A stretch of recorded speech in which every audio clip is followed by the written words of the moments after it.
মাছ খায় শিং মাছ খায় কোনো রক্ত দেয় শিং মাছ তো আমিও খাই না, খাওয়া উচিত না। জিভাই তো এটা খায় না, শিং মাছের মধ্যে রক্ত আছে। না, খালি মাংস খাই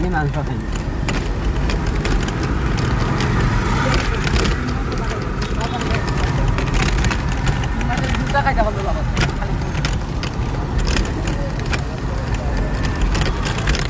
ডাইলেও খাই না।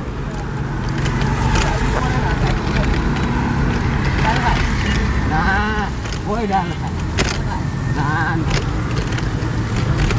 খালি যা সব আলু আর মুরগি, আর কিছু না। আলু আর মুরগি, আলু আর মুরগি। আপনি কোনো পাইতে পারবো না। শাকভাজি খাবেন? হ্যাঁ